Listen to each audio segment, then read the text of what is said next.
On a muggy evening in Florida, Jake overheard his wife Laura mocking him behind his back, breaking his heart. But when he discovered her secret in an abandoned bar, that was only the beginning. Can the man who was considered invisible outwit the betrayal and regain his dignity without breaking the law? This is a story of love, deception, and unexpected revenge that will leave you breathless. The humid July evening in suburban Orlando, Florida, wrapped around Jake more like a damp blanket, the kind of heat that made your shirt cling and your thoughts sluggish. The sprawling ranch-style house of Laura's parents buzzed with life, kids darting through the yard, beer bottles clinking, and the smoky scent of barbecue curling into the air. It was Laura's dad's birthday, a big southern affair with her entire clan packed onto the property. Sisters, cousins, and a few odd in-laws Jake never quite clicked with. Laura had insisted they come, though Jake, a 35-year-old engineer with sharp brown eyes, had been dreading it all week. But he showed up, because that's what you do when you're someone's husband, or at least when you think you are. Jake stood by the grill, half listening to Laura's cousin, Randy, ramble about boat engines and property taxes. The porch swing creaked in the distance, and Laura's nephew zoomed past on a scooter, nearly knocking over a tray of ribs. Jake forced a smile, trying to blend into the chaos. "Hey, Jake," someone shouted from the porch. "We're out of hot sauce. Grab another bottle, will ya?" He nodded, grateful for the excuse to step away. Doing small tasks made him feel useful, like he belonged in this loud, messy family that wasn't quite his. Inside, the kitchen glowed warm and bright, smelling of peach cobbler and sweet wine. Laura and her sisters, Kate and Melanie, leaned against the counter, barefoot, sipping cocktails like they were at a sleepover. Their laughter filled the room, easy and unguarded. Jake slipped in quietly, reaching for the hot sauce on the shelf, when Laura's voice cut through the air, clear and careless. "Jake's not exactly a real man, you know? But at least with him, I don't have to try. I can look like a mess, and he doesn't even notice."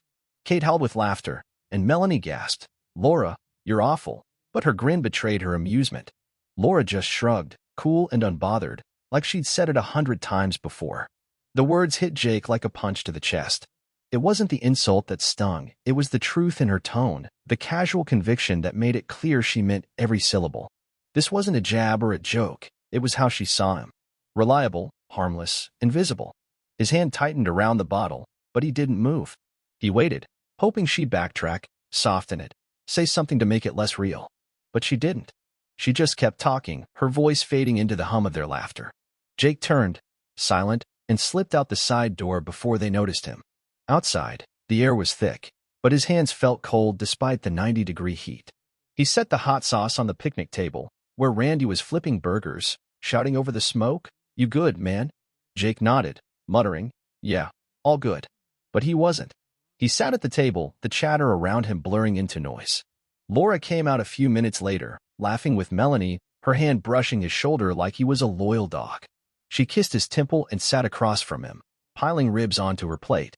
Her face lit up as someone mentioned her old high school band days, her eyes sparkling in a way Jake hadn't seen in months.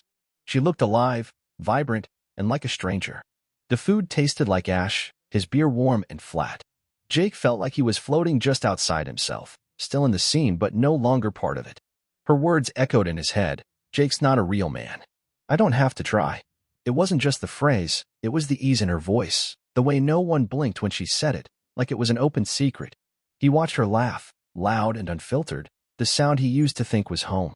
Now it was a reminder of how far he'd drifted from her, or how far she'd pulled away. He didn't make a scene, didn't storm off. He just sat there, letting the truth settle like dust, heavy and inescapable. Laura didn't see him, not really. And maybe she never had. The next morning, the motel room in suburban Orlando was a haze of soft gold light filtering through threadbare curtains. Jake Moore woke to an empty bed, the sheets on Laura's side a familiar tangle of chaos. He rubbed his eyes, expecting to hear her humming in the bathroom or chatting on the phone, but the silence was deafening. On the nightstand, a torn scrap of motel notepad caught his eye. Laura's handwriting, rushed and careless, read, "Running errands. Back later. XO. No time, no details, not even a proper love you." Jake stared at the note, its brevity slicing deeper than her words from the night before. Errands. That word had become her alibi lately, a vague shield for mornings when she slipped away, her perfume sharp and unfamiliar, her eyes already checked out before she kissed him goodbye. Jake dressed slowly, each motion heavy, deliberate. The air outside was thick with Florida's relentless humidity, the kind that clung to your skin like regret. He climbed into his truck, the engine rumbling to life, and sat there, gripping the wheel. He didn't know where he was going, but his hands seemed to. 15 minutes later, he was cruising down a cracked stretch of road just outside Orlando, past faded gas stations and diners with peeling paint. It was a route they used to take to Laura's parents' house, one she always complained about, saying the area smelled of damp earth and broken dreams. So why was her silver Honda parked outside a dive bar with tinted windows and a flickering neon sign that hadn't worked right in years? Jake pulled over across the street, his pulse quickening. The bar was the kind of place Laura used to scoff at, calling it a haunt for washed-up locals stuck in their high school glory days. He told himself he was wrong, that she was just grabbing coffee nearby, that the world hadn't tilted as far as it felt. But then he saw her through the grimy window, and the air left his lungs. Laura was perched on a bar stool, her hair pulled back, legs crossed, one hand wrapped around a glass, the other resting lightly, too lightly, on the thigh of a man Jake didn't recognize. Not a coworker, not a family friend, just a stranger. She wasn't hiding, wasn't glancing around nervously. She was laughing, her body relaxed, turned toward him like he was the only person in the room. The man's hand rested on her hip, his thumb tracing small circles, casual, familiar. The men around them watched her, their eyes hungry but respectful, like they knew she was someone's prize, just not Jake's. She glowed in a way Jake hadn't seen in years, not the tired, distracted version he got at home, but alive, free. That hurt more than the sight of her with another man. It was the smile, the soft, flirty one she used to save for their early days, when she'd lean into him at concerts or steal his fries at late-night diners. Now it was for this stranger, and Jake was just a ghost in her orbit. He sat in the truck, engine idling, his hands cold despite the heat. He could have stormed in, made a scene, demanded answers. But what would that prove? She wasn't his to fight for anymore, not when she looked so at home in someone else's arms.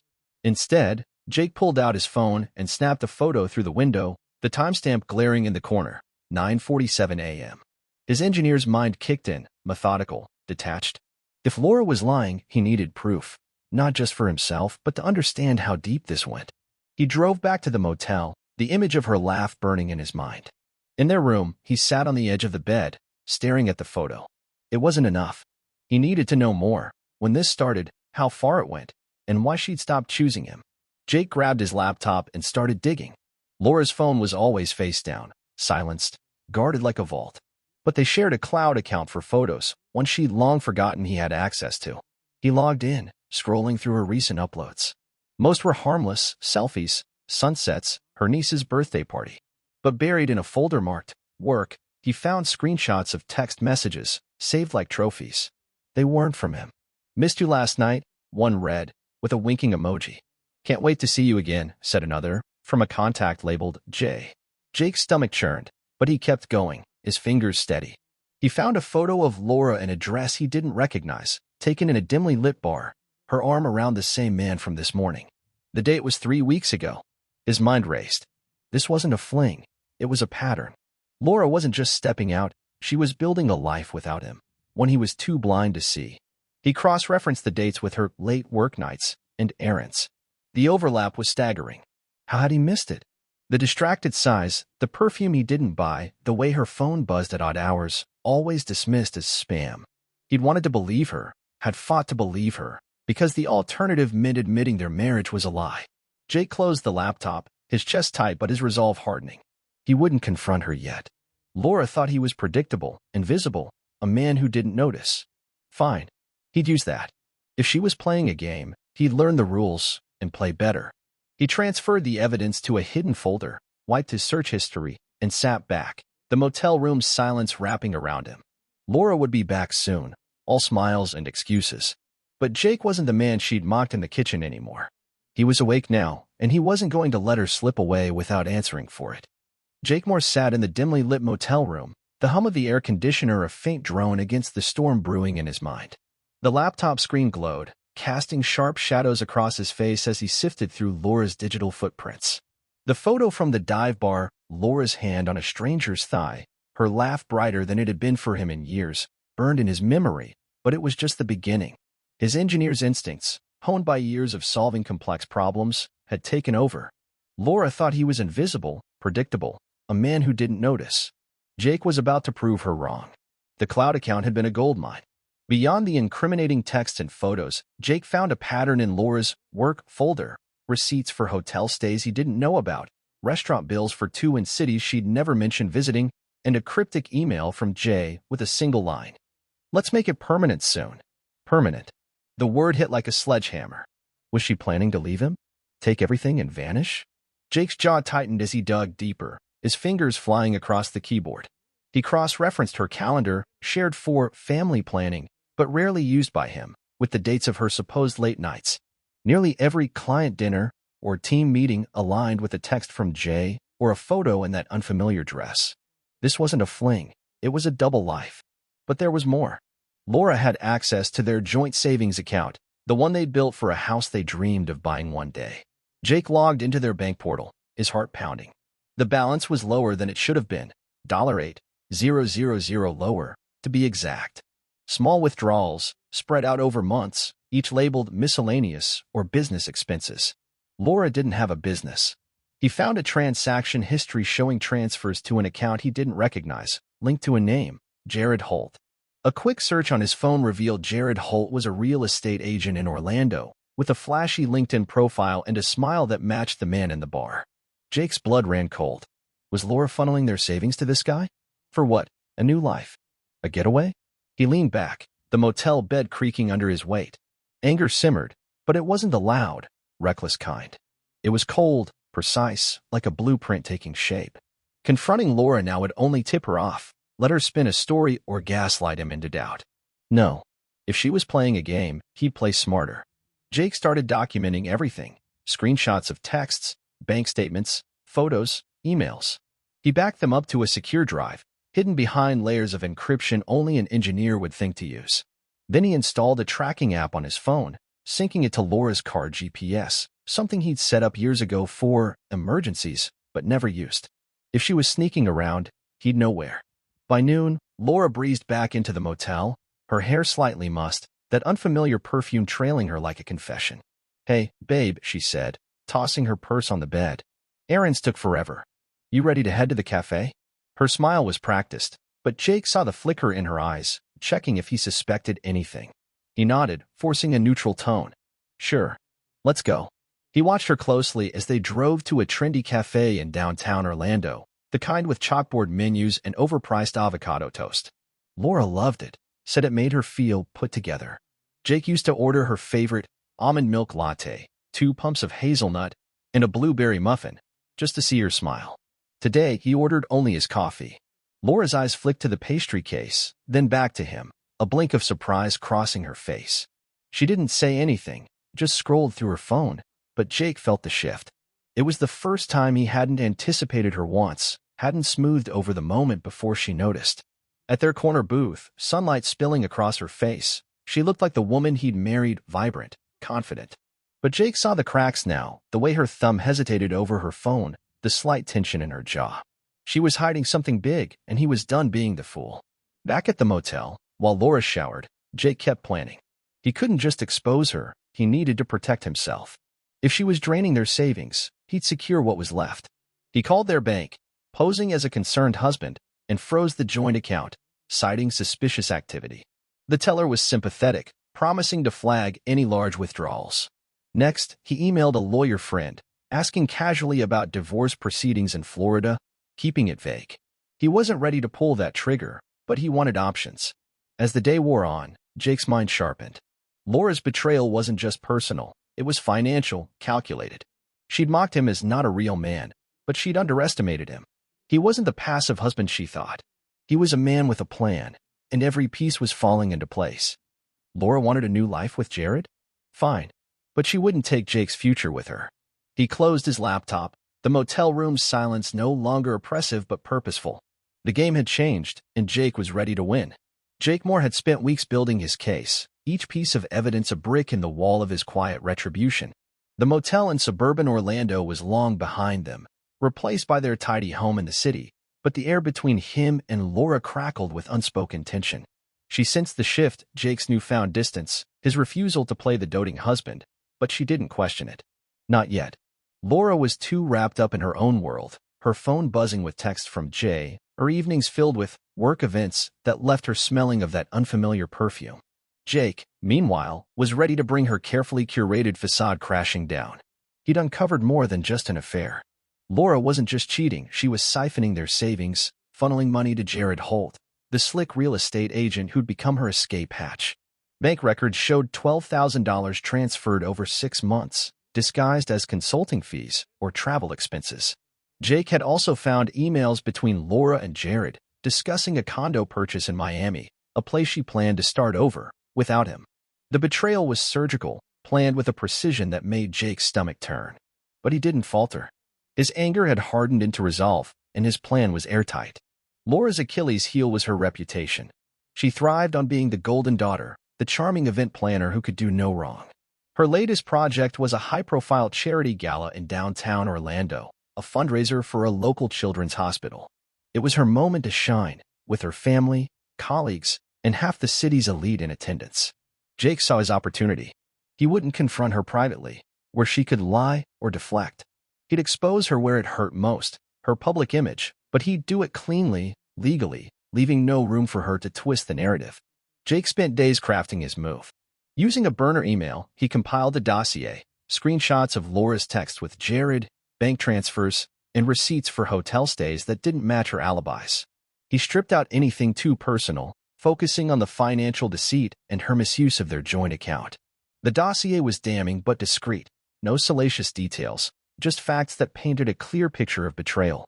He sent it to the gala's organizing committee, anonymously, with a note, "Please review the integrity of your event planner's financial conduct."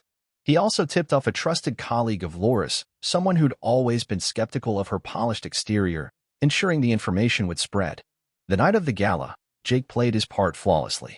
He arrived at the venue, a glittering ballroom draped in white lights, looking sharp in a tailored suit, his smile practiced but distant.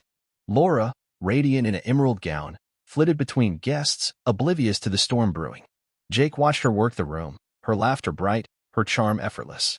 She glanced at him once, her eyes narrowing slightly, as if sensing something off, but she brushed it aside, too consumed by the spotlight. Halfway through the evening, the mood shifted. Whispers rippled through the crowd as the committee chair pulled Laura aside, her face paling as she skimmed a tablet handed to her. Jake stood near the bar, sipping a soda, his heart steady. The dossier had landed. Guests began checking their phones, murmurs growing louder. Laura's colleague, the one Jake had tipped off, approached her, voice low but sharp, asking about discrepancies in the gala's budget. Laura's smile faltered, her hands trembling as she stammered a response. The room didn't erupt, no dramatic scene unfolded, but the damage was done. Her reputation, her currency, was crumbling in real time. By the end of the night, Laura was a shadow of herself. She left the gala early, citing a headache, but Jake knew the truth. Her colleagues were questioning her. Her family was texting her, confused and concerned. The committee had quietly removed her from the project, citing ethical concerns. Jake drove her home in silence, her face turned to the window, her fingers clutching her purse like a lifeline. She didn't ask if he knew, didn't accuse him. She couldn't, because deep down, she suspected he'd outplayed her. At home, Laura retreated to the guest room, claiming she needed space. Jake didn't argue. He sat in his office, the house dark except for the glow of his laptop. He checked the bank account, still frozen, thanks to his earlier call. He'd also moved his personal savings to a separate account, untouchable. Laura's world was unraveling, and Jake hadn't raised his voice or broken a single law. He'd used her own lies against her, letting the truth do the heavy lifting. For the first time in months, he felt lighter, like a man stepping out of a fog. Laura had underestimated him, but the gala was just the beginning. He wasn't done reclaiming his life. The Orlando house, once a sanctuary of shared dreams, now felt like a museum of a life Jake Moore no longer recognized. In the weeks following the gala, Laura's world unraveled with a quiet, inevitable momentum. Her reputation as the flawless event planner was in tatters, colleagues distanced themselves, her family's texts dwindled to cautious check-ins, and the charity committee's ethical concerns had cost her not just the gala but future contracts. She moved through the house like a ghost, her usual vibrancy dulled, her phone no longer buzzing with Jared's texts. Jake had seen the final message from Jared in her cloud account before she deleted it. "This is too much heat. I'm out." Laura was alone, and for the first time, she seemed to feel the weight of her choices. Jake, meanwhile, was reclaiming himself. The man who'd once faded into the background of Laura's life was gone, replaced by someone sharper, more deliberate. He didn't gloat or rub her face in her downfall. That wasn't his way. His victory was in his silence, in the way he dismantled her lies without raising his voice or breaking a single law. He protected their finances, freezing the joint account and securing his personal savings, ensuring Laura couldn't touch what was left. His lawyer friend had outlined his options. A divorce in Florida would be straightforward, given the evidence of her financial misconduct. Jake wasn't ready to file yet, but the knowledge gave him power, a tether to a future he could shape. Laura tried to bridge the gap, her attempts clumsy but telling. She'd linger in the kitchen, offering to cook dinner, humming their old favorite songs as if nostalgia could stitch them back together. One night, she curled up on the couch, a blanket draped over her, and asked if he wanted to watch that dumb sci-fi show you love. Her voice was soft, almost pleading, but Jake shook his head, citing work. The truth was, he didn't trust her overtures. They weren't love, they were survival, a reaction to the walls closing in. He saw her now, not as the woman he'd married, but as someone who'd stopped choosing him long ago, who'd mocked him as not a real man, and built a secret life while he played the fool. Jake's own life was taking root elsewhere. He'd started spending evenings at a small garage he'd rented on the edge of Orlando, a space he'd once dreamed of turning into a workshop for custom motorcycles. It was a passion he'd shelved years ago, back when Laura's disapproval, her subtle jabs about greasy hobbies, had made him shrink his ambitions to fit her vision. Now, the garage was his sanctuary. He bought a beat-up Harley, its engine a puzzle he was slowly solving, each wrench turned a step toward the man he used to be. He'd also reconnected with old friends, guys who'd known him before Laura, who reminded him of the Jake who laughed easily and took risks. They'd meet at a local diner, swapping stories over coffee, and for the first time in years, Jake felt like he was breathing again. Laura noticed his absence, and it unnerved her. She'd jab at him, her tone sharp but brittle. "Guess you're too busy for me now," or "You used to care about us." Old Jake would have taken the bait, explained himself, tried to fix it. Now, he'd just shrug and walk away, leaving her words to hang in the air. The dynamic had flipped, she no longer knew where she stood, and that scared her more than any argument. One evening, she cornered him in the kitchen, her eyes red-rimmed. "What's going on with you, Jake? You're different. Talk to me." He looked at her, really looked, and saw the woman who'd laughed at him in her parents' kitchen, who'd planned a life without him while sleeping in his bed. "I'm just living my life," he said, his voice calm but final. She flinched, as if the truth was a slap she hadn't seen coming. The end came quietly, not with a shouting match but a mutual surrender. Laura moved out a month after the gala, renting a small apartment downtown. She didn't fight for the house or the savings. She knew the evidence Jake held could ruin her further. In their final conversation, she admitted to the affair, her voice hollow. "I didn't mean for it to go this far," she said, avoiding his eyes. I needed more." Jake didn't argue or absolve her. He just nodded, letting her words dissolve into the silence. She'd lost him, not to another woman, but to the version of himself he'd rediscovered, the one she'd let die. Jake sold the house, using his share to fund his workshop. The garage became Moore's Custom Rides, a modest but growing business that drew bikers from across Florida. He poured himself into it, designing bikes that turned heads, each one a testament to his skill and resilience. He didn't hate Laura. He didn't have the energy for it. She'd face her own consequences, rebuilding a life without the charm and connections she'd once wielded so effortlessly. Jake heard through mutual friends that she'd taken a desk job, far from the spotlight, and was figuring things out. He wished her no ill, but he didn't wish her well either. She was a chapter closed, a lesson learned. Standing in his workshop one evening, the smell of oil and metal grounding him, Jake felt a peace he hadn't known in years. The Harley roared to life under his hands, its rumble a promise of open roads and new beginnings. He wasn't the man Laura had mocked, nor the husband who'd clung to a fading marriage. He was Jake Moore, whole again, and that was enough.